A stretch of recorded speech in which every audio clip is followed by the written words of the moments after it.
چلتے پھرتے اذکار کرنے کا حکم۔ ہم صبح و شام کے اذکار مصروفیت کی وجہ سے بیٹھ کر نہیں کر پاتے، بچوں کا کھانا وغیرہ بنانا ہوتا ہے تو چلتے پھرتے ذکر کرتے رہتے ہیں، تعداد مقرر نہیں کر پاتے، تو کیا اس طرح ذکر کر سکتے ہیں؟ اور کون سے اذکار کی پابندی کرنی چاہیے؟ مسز عصمت پشاور سے۔ بالکل جائز ہے، قرآن تو کیا کہتا ہے، یذکرون اللہ قیاما وقعودا وعلی جنوبہم، ہمارے نیک بندے ہر وقت اللہ کا ذکر کرتے ہیں، کھڑے ہوئے بھی، بیٹھے ہوئے بھی، لیٹے ہوئے بھی، تو سب طرح سے ذکر کرنا جائز ہے،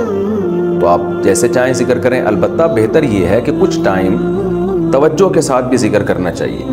جیسے صبح صبح آپ کو بچوں کو تیار کرنا ہے، ناشتہ بنانا ہے، تو ٹھیک ہے اس دوران کر لیں، لیکن جب بچے اسکول چلے گئے، آپ فارغ ہو گئی ہیں، تو آپ تمیز سے مصلی پہ بیٹھیں اور کچھ اللہ اللہ کر لیں توجہ کے ساتھ، ترجمہ مفہوم سوچ کے، تو اس کا دل پہ بہت اچھا اثر پڑتا ہے، اس میں بہت زیادہ ثواب ہے۔ تو یہ نہیں ہو سکتا تو ٹھیک ہے، چلتے پھرتے بھی ٹھیک ہے۔ باقی کون سے ذکر کرنے چاہیے تو حدیث میں بہت سارے اذکار ہیں، عام طور پہ میں 2 اذکار بتاتا ہوں جن کی حدیث میں بہت تائید ہے۔ ایک تو ہے تیسرا کلمہ سبحان اللہ والحمد للہ ولا الہ الا اللہ واللہ اکبر۔ حدیث میں آتا ہے احب ما طلعت علیہ الشمس، زمین پر جو سورج طلوع ہوتا ہے نا، جتنی چیزوں پہ ہوتا ہے ان تمام چیزوں سے زیادہ اللہ کو یہ کلمات محبوب ہیں، احب الی اللہ، اللہ کو زیادہ محبوب ہیں یہ کلمات، تو 100 دفعہ صبح 100 دفعہ شام، یہ تیسرا کلمہ اس کو کہا جاتا ہے، اس کا ورد کر لینا چاہیے۔ یا لا الہ الا اللہ وحدہ لا شریک لہ لہ الملک ولہ الحمد وہو علی کل شیء قدیر، حدیث میں آتا ہے جس نے 100 دفعہ یہ کلمات پڑھے تو اسے بنی اسماعیل کے غلام آزاد کرنے کا ثواب ملے گا، اور اس سے زیادہ کوئی شخص نیکیاں کما ہی نہیں سکتا اس دن، ہاں وہ کما سکتا ہے جو اس سے بھی زیادہ مرتبہ پڑھ لے ان کلمات کو، تو یہ بھی بہت زیادہ فضیلت والے کلمات ہیں، تو ان میں سے کوئی بھی آپ منتخب کر لیں جس سے آپ کو مناسبت ہو۔ اور ایک تسبیح استغفار کی، استغفر اللہ ربی من کل ذنب واتوب الیہ، یہ ترجمہ مفہوم سوچ کے کہ میں اللہ سے پناہ مانگتا ہوں یا پناہ مانگتی ہوں، اور میں اللہ کی طرف رجوع کرتا ہوں یا کرتی ہوں ان تمام گناہوں سے جو میں نے کیے، تو یہ بھی۔ اور ایک تسبیح درود شریف کی پڑھنی چاہیے جو نماز میں ہم پڑھتے ہیں، یا یہ کہ مختصر کر لیں